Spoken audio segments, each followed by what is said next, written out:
بلوچستان کے ضلع نوشکی میں سیکیورٹی فورسز کا انٹیلیجنس بیسڈ آپریشن، خودکش بمبار سمیت بھارتی سرپرستی میں سرگرم فتنہ ہندوستان کے 7 دہشت گرد ہلاک۔ کارروائی کے دوران اسلحہ، گولہ بارود اور دیسی ساختہ دھماکہ خیز مواد بھی تباہ۔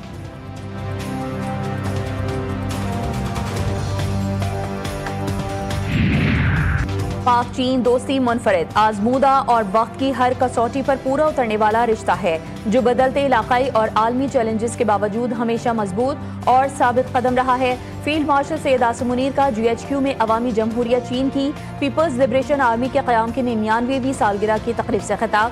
ISPR کے مطابق چین کے سفیر جیانگ زائیڈونگ نے مہمان خصوصی کی حیثیت سے شرکت کی۔ پاک مسلح افواج کے سینئر افسران بھی موجود تھے۔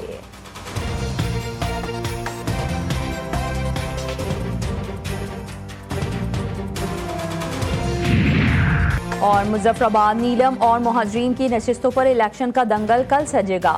انتخابی مہم رات 12 بجے ختم۔ مظفر آباد کے 3 اضلاع میں 9 نشستوں پر پولنگ ہوگی۔ دوسرے مرحلے میں مجموعی طور پر 208 امیدوار مد مقابل ہیں۔ مہاجرین جموں کشمیر کی 12 نشستوں پر بھی پولنگ کل ہوگی۔ ایران کے توانائی انفراسٹرکچر پر حملوں کا امریکی اور صہیونی منصوبہ، وال اسٹریٹ جرنل کا انکشاف۔ 2 ہفتوں تک فضائی حملوں کی تیاری۔ امریکی میڈیا کے مطابق صدر ٹرمپ جلد مزید حملوں کا فیصلہ کر سکتے ہیں۔ امریکی صدر کہتے ہیں کہ ایران کو ہتھیار ڈالنے پر مجبور کرنا ہے۔ ایران کے پاس ہار ماننے کے علاوہ کوئی چارہ نہیں ہوگا۔ ایران کے خلاف امریکہ جنگ جیت رہا ہے۔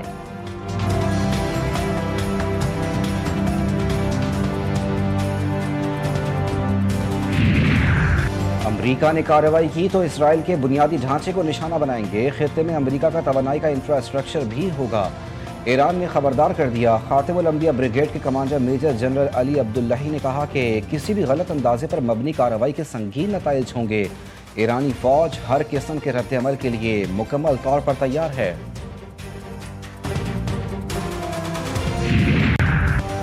ایران کے خلاف جنگ کا حصہ نہیں بنیں گے، برطانوی وزیر خارجہ کے عباس اراغچی کو یقین دہانی۔ ایرانی وزارت خارجہ کے جاری بیان کے مطابق عباس اراغچی نے برطانوی وزیر خارجہ سے ٹیلی فونک رابطہ کیا۔ ایران نے برطانیہ سے مطالبہ کیا کہ وہ امریکہ کو فوجی اڈے استعمال کرنے کی اجازت سمیت دیگر پالیسیز پر نظر ثانی کرے۔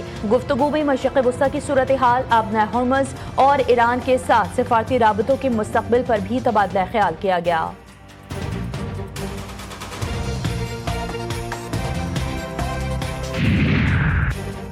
پینٹاگون کو میزائل دفاعی انٹرسیپٹرز کی شدید قلت کا سامنا۔ فاکس نیوز نے دعویٰ کیا ہے کہ عسکری حکام اس بات پر غور کر رہے ہیں کہ امریکہ جوابی کارروائی تیز کرے یا نہیں۔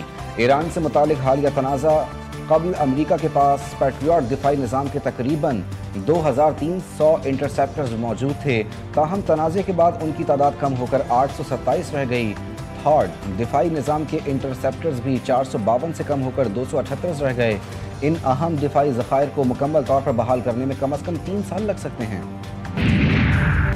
پاکستان کا غزہ امن منصوبے کے نفاذ کے سلسلے میں بورڈ آف پیس کے تحت ہونے والی مثبت پیش رفت کا خیر مقدم۔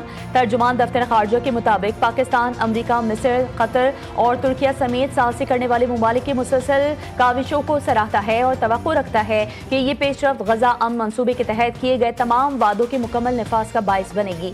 یہ عمل ایک آزاد، خود مختار، متصل اور قابل عمل فلسطینی ریاست کے قیام پر منتج ہونا چاہیے، جو 1967 سے پہلے کی سرحدوں کی بنیاد پر ہو اور القدس شریف اس کا دارالحکومت ہو۔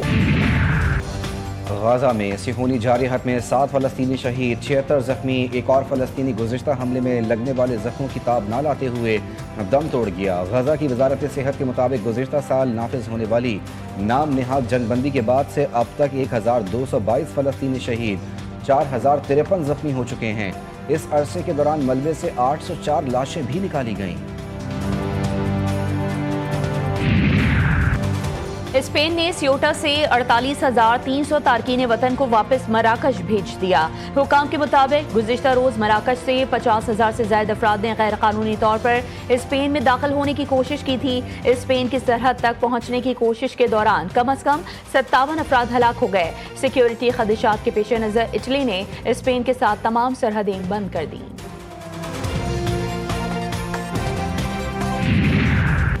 یورپ کے مختلف ممالک ایک بار پھر جنگلاتی آگ کی لپیٹ میں۔ یونان، پرتگال، ترکیہ اور برطانیہ میں شعلے بے قابو، ہزاروں افراد محفوظ مقامات پر منتقل۔ فرانس اور اسپین میں صورتحال میں جزوی بہتری۔ ماہرین موسمیاتی تبدیلی اور شدید گرمی کو تباہ کن آگ کی بڑی وجہ قرار دے رہے ہیں۔